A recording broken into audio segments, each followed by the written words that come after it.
Praise the Lord, hallelujah. യേശുവിൽ ഏറ്റവും പ്രിയമുള്ള സഹോദരി സഹോദരന്മാരെ, ഒരു നല്ല ദിവസം അച്ഛൻ ആശംസിക്കുകയാണ്. ഇന്ന് അനുഗ്രഹത്തിൻ്റെ വാതിൽ നിങ്ങൾക്ക് വേണ്ടി തുറക്കാൻ പോവാ. അങ്ങനെ തുറക്കുമ്പോൾ നമുക്ക് ലഭിക്കാൻ പോകുന്നത് തമ്പുരാൻ്റെ വലിയ കാരുണ്യവും കൃപയും അനുഗ്രഹമാണ്. തമ്പുരാൻ്റെ സ്വഭാവം എന്തെന്നും കരുണാമയനായ ദൈവം നമ്മെ എപ്രകാരം അനുഗ്രഹിക്കുന്നു പറയുന്ന വചനഭാഗമാണ് നാഹൂമിൻ്റെ പുസ്തകം 1-ാം അധ്യായം 7-ാം വാക്യം. കർത്താവ് നല്ലവനും കഷ്ടതയുടെ നാളിൽ അഭയദുർഗമാണ്. മറക്കരുത്, കർത്താവ് നല്ലവനാണ്. എപ്പോഴാണ് കഷ്ടതയുടെ, ദുഃഖത്തിൻ്റെ, വേദനയുടെ, രോഗപീഠകൾ അഭയദുർഗമാണ്. അതായത് ആരിലേക്കാൾ അപ്പുറമായിട്ടും അഭയമായി നമ്മെ സഹായിക്കുവാൻ തമ്പുരാന് മാത്രമേ സാധിക്കൂ. എൻ്റെ വചനത്തിൻ്റെ ബാക്കി ഭാഗം എന്താണ്? തന്നിൽ ആശ്രയിക്കുന്നവരെ അവിടുന്ന് അറിയുന്നു. അതായത് ദൈവത്തെ നമ്മൾ ആശ്രയിക്കുമ്പോൾ, ദൈവകൽപ്പന നമ്മൾ അനുസരിക്കുമ്പോൾ നമ്മെ അറിയുന്നു എന്ന് പറയുമ്പോൾ, എന്നെ അറിയാമെന്ന് പറയുമ്പോൾ എൻ്റെ ജീവിതത്തെ അറിയും, എൻ്റെ ദുഃഖത്തെ അറിയും, എൻ്റെ വേദനയെ അറിയും, എൻ്റെ കഷ്ടപ്പാടറിയും.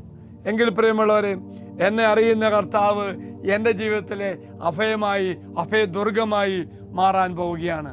മറക്കരുത് പ്രിയമുള്ളവരെ, ദൈവം നല്ലവനാണെന്നും കഷ്ടതയുടെ കാലങ്ങളിൽ അവൻ ഒരു കോട്ടയാണെന്നും. അതാണ് കഷ്ടതയുടെ നാളിൽ, വേദനയുടെ നാളിൽ അവൻ എനിക്ക് കോട്ടയാണ്. വീണ്ടും കർത്താവ് പറയുന്നു, അവിടുന്ന് ആശ്രയിക്കുന്നവരെ അറിയുകയും സഹായിക്കുകയും ചെയ്യും. ഓർക്ക പ്രിയമുള്ളവരെ, ദൈവത്തിൻ്റെ അടിസ്ഥാന സ്വഭാവം എന്ന് പറയുന്നത് ദൈവം ദയാലുവും കരുണാമയനുമാണ്, കരുതുള്ള ദൈവമാണ്. പിന്നെ എന്താ മക്കളെ നമുക്ക് പേടിക്കാനുള്ളത്? നമ്മുടെ ജീവിതത്തിലെ മുഴുവൻ സമയത്തും, ഏതവസ്ഥയിലും, പ്രയാസകരമായ അവസ്ഥയിലാണെങ്കിലും, ഏത് സന്ദർഭത്തിലാണെങ്കിലും ദൈവത്തെ ആശ്രയിച്ചുകൊണ്ട് അഭയദുർഗമായ കർത്താവിൽ ആശ്രയിച്ചും ജീവിക്കാൻ ദൈവം നമ്മെ സഹായിക്കട്ടെ എന്ന് പ്രാർത്ഥിക്കുന്നു. എങ്കിൽ നമ്മുടെ നിയോഗങ്ങൾ ദൈവസന്നിധിയിലേക്ക് സമർപ്പിക്കാം. അനുഗ്രഹത്തിൻ്റെ വാതിൽ ഇതാ നിങ്ങൾക്ക് വേണ്ടി തുറക്കപ്പെടുന്നു.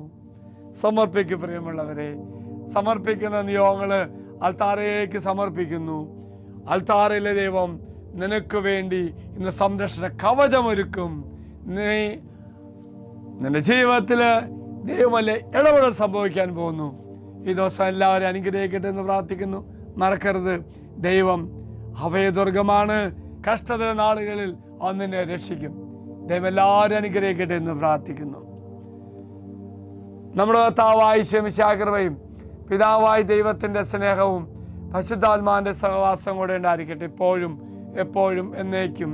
ആമേൻ. ഒരു നല്ല ദിവസം എല്ലാവർക്കും ആശംസിക്കുന്നു. Praise the Lord.